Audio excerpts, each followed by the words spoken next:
এবার আমার নিবেদন উৎপল কুমার ধারার নতুন বর্ষে রবির হর্ষে। চৈত্রের শেষে বৈশাখে নব আলোর অভ্যুদয়, পাতা ঝরে যাওয়া গাছে উকি দেয় বসুমতী কিশলয়। দুরন্ত স্রোতে দূরে চলে যায় পুরনো আবর্জনা, ভোরের আলোয় নবকিশলয়ে ঝরে পড়ে হিরেকণা। সহজ পাঠের ছড়ার ছন্দে বাজে রাখালিয়া বাসি, মন ভোলা ভালো করা রবির সুরে ফোটে শিশুদের হাসি। বাতাসে ভাসছে আজানের সুর, মন্দিরে বাজে শাক, সুষমপ্রীতির বিশ্বকবি অন্তর জুড়ে থাক। নতুন দিনের স্বপ্ন সাজিয়ে বসে কেসেছে দ্বারে, মুক্ত আলোর শান্তির বাণী দুয়ারেতে করা নাড়ে।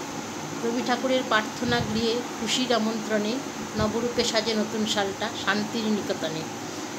সকলের দরে বিলিয়ে দিয়ে রবির পরশ খানি, ধুয়ে মুছে সব সাফ করে দিয়ে সকল মনের গ্লানি। বন্ধু পাতিয়ে জ্যোৎস্না মাখানো আলোর পরীর সাথে, হে নূতন তুমি আলো ঢেলে দাও ভয়াল আধার রাতে। যত ভেদাভেদ দূর করে দিয়ে দারুণ অগ্নিবাণী, ভোরের আলোয় সুরকে সাজিয়ে গীতাঞ্জলির গানে। এসে বৈশাখ সকলের দ্বারে সাম্যের গান গিয়ে, আলোকের পথ পাক খুঁজে সব দিশাহীন ছেলেমেয়ে। সবাইকে আমার পক্ষ থেকে জানাই শুভ নববর্ষের রবির হর্ষে। সবাইকে খুব ভালো থেকো, আনন্দ থেকো, সুখ শান্তিতে কাটুক তোমারও তোমাদের জীবন। হে নূতনের দেখা দিক আর বার, জন্মের প্রথম শুভক্ষণ। শুভ নববর্ষ।